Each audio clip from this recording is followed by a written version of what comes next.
Finally Delhi के लिए जब कोच करेंगे तो आप हमारे साथ होंगे या पीछे से हाथ दिखाएंगे? तो कौम को अगर इकट्ठा लेकर के चलोगे तो अहिर रेजिमेंट एक नहीं, हम 3-3 लेकर दिखाएंगे। जो आपको बताएंगे रेजिमेंट की जरूरत और कहां तक हम पहुंचे हैं और आगे क्या कार्रवाई है, ये हमारे अभी कलर जियाद साहब। यहाँ आई हुई पूरी सरदारी को मेरा नमस्कार। यहाँ तक पहुंचे बड़ी खुशी की बात है। कम से कम एक चीज तो बहुत क्लियर है, आज भगवान ने हम पे मेहरबानी की है और अहीरों पे इतनी मेहरबानी भगवान कभी कभी करता है।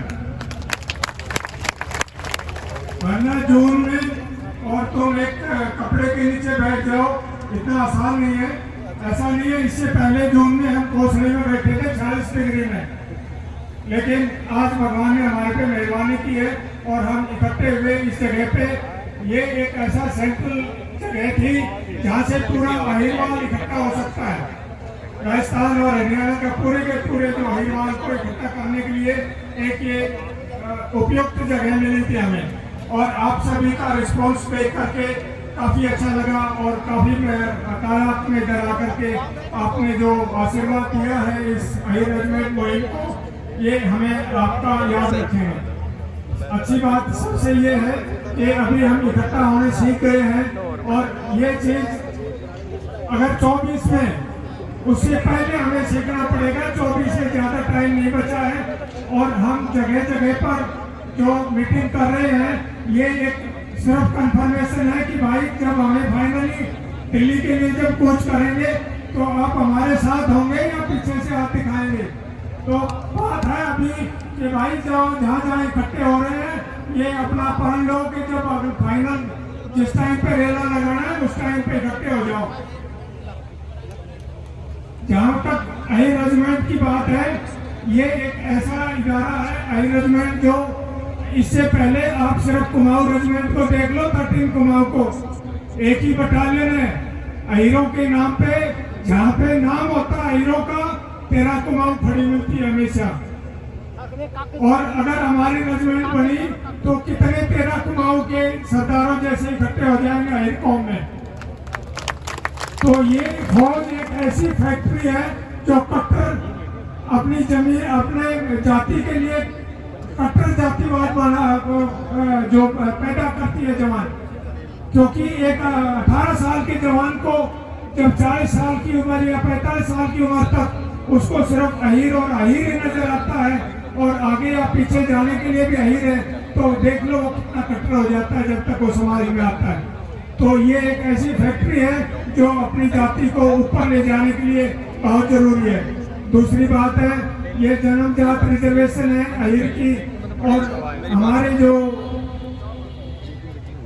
काफी दिनों से 1995 के बाद में जो हमारे साथ मुलायम सिंह जी ने जो किया था, अभी उसको अनड्यू तो नहीं कर सकते, लेकिन हम अभी अहीर रेजिमेंट अलग से मांग रहे हैं और अहीर रेजिमेंट लेके रहेंगे।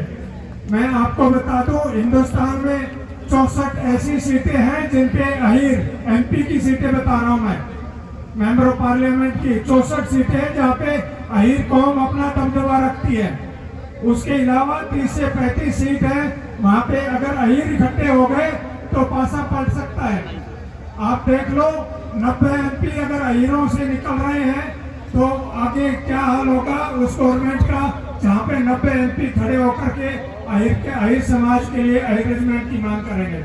लेकिन उससे पहले आप सभी को इकट्ठा होना है और ये भी याद रखना है, महाभारत में कौरव और पांडव दोनों ही अहीर थे, लेकिन पांडवों ने कौरवों को खत्म करना पड़ा। उसका भी कारण आप याद रख लो, जो हमारे समाज में टांग खींचने वाले हैं उनको तुम्हें चुप भी कराना है और साथ में लेकर चलना है। ये टांग खींचने वाली बात और अपनी जो मर्जी ला देने वाली बात कि भाई जब तक तोड़ फोड़ ना करो तब तक कुछ नहीं होगा, ये गलत धारणा है। सब कुछ जिन्होंने मामूली से भी गड़बड़ की है उनका क्या हाल हुआ है मैं नहीं कह सकना चाहता।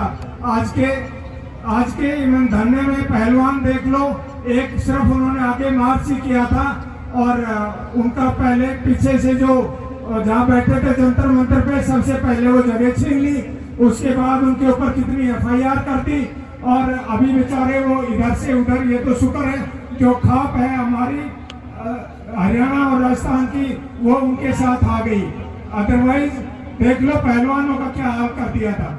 इसलिए अपनी अगला पैर तब उठाओ जब पिछला आपका बिल्कुल जमीन पे हो, बिल्कुल अलग मत होना, और अपने कौम को अगर इकट्ठा लेकर के चलोगे तो अहिर रेजिमेंट एक नहीं, हम 3-3 लेके दिखाएंगे। ये हमारा हक है, हमारी स्ट्रेंथ है। हिंदुस्तान में 22% अहिर है, तो अगर 22% है तो एक रेजिमेंट से काम नहीं चलेगा, बिल्कुल हम 3-3 रेजिमेंट लेंगे।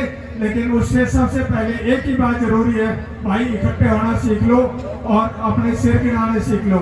ये सारी की सारी जितनी मीटिंग होती है सबकी खबर आपकी सेंट्रल गवर्नमेंट तक जाती है, लेकिन सेंट्रल गवर्नमेंट चुप होकर इसलिए बैठी है, वो ये देखना चाहती है कि इनके पीछे, इस मुहिम के पीछे कौन कौन है, कितने हैं।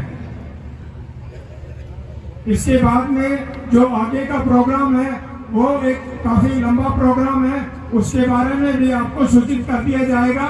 लेकिन ये एक अच्छा यहाँ पे जो मजमा इकट्ठा हुआ है बहुत अच्छा है। अगर हीरो को देख करके अगर ऐसे इकट्ठे होते रहे तो अहिर रेजिमेंट आपसे ज्यादा दूर नहीं है।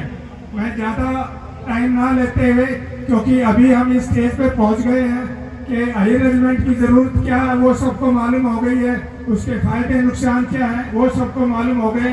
अभी तो सिर्फ हमें सिर से सिर जोड़ने हैं, और सिर से सिर जिस दिन जुड़ गए उस दिन हम अपनी सक्सेस अपने आप हमारे पैरों में होगी। धन्यवाद।